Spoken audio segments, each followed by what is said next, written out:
Hello everyone, my name is Sylvia Reyes, and I am going to be presenting to you all today on the topic of nonverbal communication. My targeted audience is the friends and family members of those with autism spectrum disorder. First, I want us to talk about the importance of social relationships. We have learned in the study of social psychology essentially that the presence of others influences the thoughts, feelings, and behaviors of individuals. Let's break that down. Our thoughts, feelings, and behaviors are influenced by the presence of others. This presence can be literal or actual. The presence can be imagined, or it can also just be implied. What happens when we are outcasted from social relationships due to communication barriers? I want us to talk about our targeted audience here.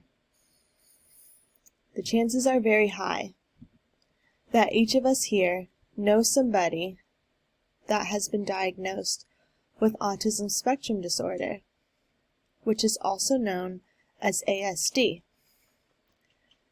Those of us here also may already be aware that autism spectrum disorder can be explained as a developmental neurological disorder affecting how people interact with others. It affects the way that they communicate, learn, and behave.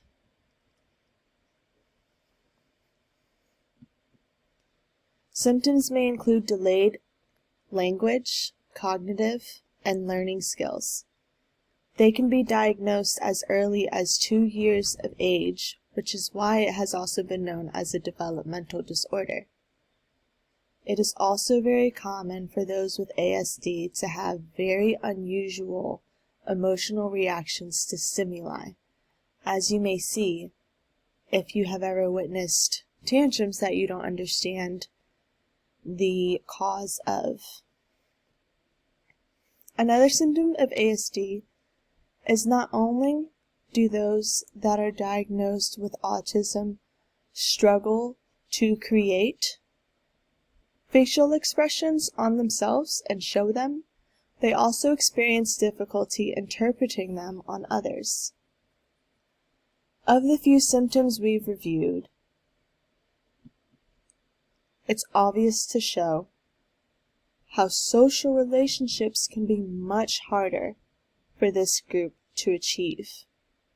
It can be much harder for those with autism spectrum disorder to experience inclusivity because of the communication barriers that they experience.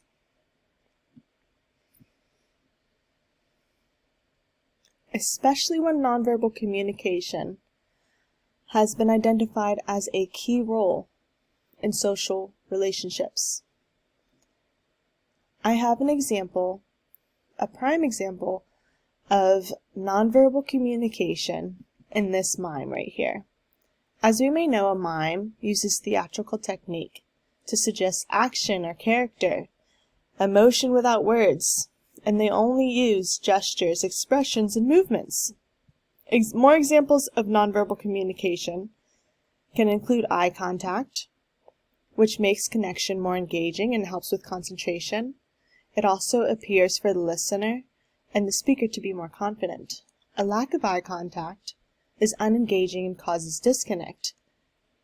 It appears here that the blue subject is uninterested for the simple reason that he's looking elsewhere while the orange subject is speaking to him. Along with eye contact, another form of nonverbal communication is body language. As you can see here, not only does the lack of eye contact show disinterestedness, but the subject of the left is postured down and away from the speaker. Her face even looks unamused. To play off of that, when looking at her face, we also know that across cultures, facial expressions are used to help us discern one another's emotions in situations.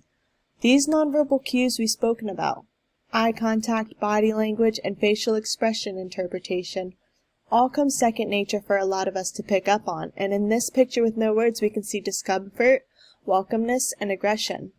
But those with ASD have communication barriers that inhibit their ability to form those perceptions naturally, And the context of sociology is important because wondering how people perceive me can change how I feel about myself. The main idea of social perception is that we all make snap judgments interpreting others' actions and motives. The catch is that these perceptions we obtain from thin slicing affects not only how we treat others, but it also affects how they treat us. Thank you for your time.